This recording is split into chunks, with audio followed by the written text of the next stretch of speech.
All smiles then, all round for Barcelona. The show continues, the Barca show, the Catalan newspapers, as Luis Garcia joins us. Luis, we'll talk about some of the problems in a moment for Barca, but when it comes to pre-season, they're ticking over nicely. Yeah, I think they pick from last season. I think they start very well. You can see the pattern of plays are right there. The style of Hansi Flick is still in place, and they are trying to add something extra. Try to keep the clean sheet. Try to be more aware of what's happening at the back. That highline that we've been talking a lot during a long season last year. It looks like it's working. It's working a little bit better, but it's still, I'm sure, that to be tested. So far, I think the Barcelona has started very well, but it will be next weekend when we really will see what's going to happen with the Barcelona. It's going to be Rashford, the man is going to be the one up front, or it's going to be Lewandowski, Ferran Torres. I think that right now Hansi Flick has got a lot of options up front. Even Rashford, a player who we might thought in the beginning that he would be a good fit for Barcelona. He could give a little bit of rest to Rafinha, to Lewandowski up front, even Ferran Torres. So a player who can add something extra up front. The problem is he will be at the back. If at certain moment this Barcelona side can get an injury with one of the centre backs, and then it will be a little bit in trouble. But so far so good for Barcelona. Great to start. Yeah, great start. So far so good. Nothing more to talk about, apart from the fact they still can't register some of their new players, including Marcus Rashford. Now, we heard Joan Laporta speaking yesterday, and he said he reckoned that Garcia will be registered, of course, the new goalkeeper who signed from Espanyol. But for the likes of Rashford, it's going to be very difficult indeed. Obviously, the deadline isn't this weekend, but it is approaching at the end of the transfer window. And Luis, it's such a sad situation. We've talked about this quite a lot, that a club that's offered so much on the pitch still seems in such disarray off it. Yeah, exactly. And this is something that we saw last year in a couple of times. They were different players, but at the same time, we felt for the players, but also for the situation of this Barcelona. That at the beginning, or at the end of the season, we thought that for this season, Barcelona will get that rule of the 1-1, and they will start signing players and registering players without any problem.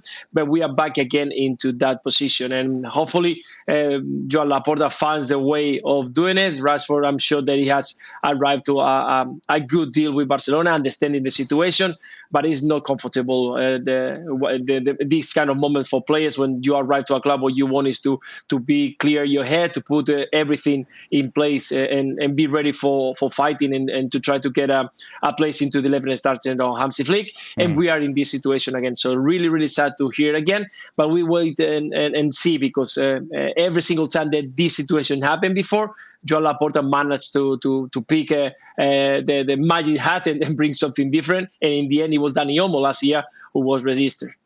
Meanwhile, La Liga have given Barcelona and Villarreal permission to play their tie, which is going to take place in December in Miami, of course. La Liga have looked for this option quite a bit over the last few years. There have been obstacles that have got in the way before. It looks like, though, Luis, this really could happen.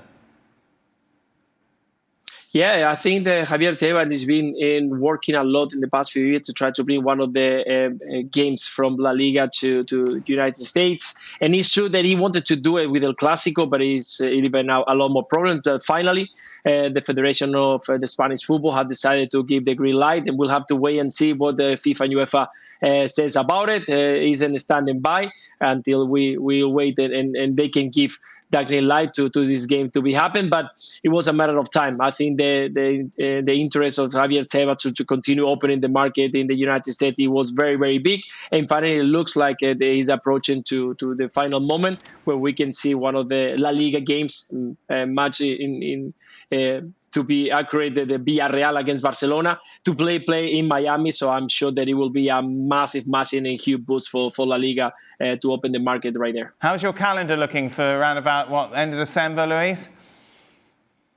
It's already marked, Dan. Hopefully we can see each other right there in Miami. Most definitely. Miami in December, not bad at all.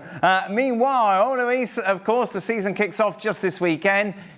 You told us a lot last season. You were the only one who backed Barcelona to win La Liga. We're going to go to your predictions. If you pick Real Madrid, you'd make me laugh a lot. But no, it will indeed be Barca, according to you. Yes, of course. I think that after last season, they probably will have a little bit more doubts about the Barcelona and with the new coach, what they were going to make with Real Madrid just winning the year before and looking very strong, winning also the Champions League. This season, I think the team to be beaten is Barcelona. I think they showed last year that they are very strong. They are going to continue getting stronger. Right now, they understand more what Hansi Flick wants from the players. It looks right now every player is in position to try to fight for a place in the 11 starter, but also it looks very, very strong. And Real Madrid, of course, we need to wait and see what Xavi Alonso is getting ready. We know that he can do magic. He did it at Leverkusen. I think they are a little bit short on numbers. Real Madrid hasn't signed as many players as we would thought, and we'll have to wait and see. Atletico de Madrid will be in place again to see if they are really going to challenge for La Liga. We thought last year with all the investment that they did, they were going to fight, but it wasn't enough. And this season, once again, with Alex Baena, with Cardoso, with players who can add quality and creativity in the last third, we'll see if they can challenge these two big powerhouses. But in the end, for me, I think the Barcelona is going to be the favorite team to win La Liga. You mentioned it, Luis. Obviously, Real Madrid looking light. They brought in players in defence, but you're going to have, of course, Jude Bellingham out with that shoulder operation. Also, Camavinga's out with an ankle injury that he picked up this weekend. Xavi Alonso hasn't got a lot to work with, especially in that midfield at the moment. Yeah, it's all about rotation. I mean, without Bellingham, you need to understand that Valverde or Alexander Arnold are going to have the place in midfield or in the right side, but you're going to be lacking numbers. And you need a strong midfield. Tchouaméni shows during the Club World Cup that he could do a good job right there as a holding midfielder, and you know that you can use him also as a centre-back. But I think the creativity, let's don't forget, since Toni Kroos left Real Madrid, we're still talking about that player without Modric, that he just left the club.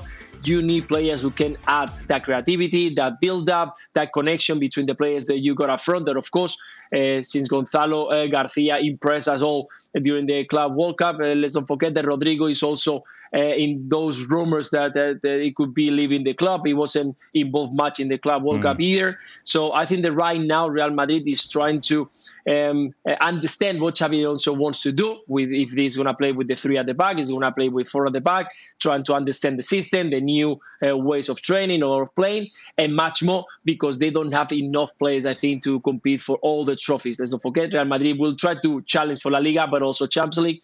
So, in my opinion, a little bit short on numbers. Luis, are you going to Mallorca for the opener?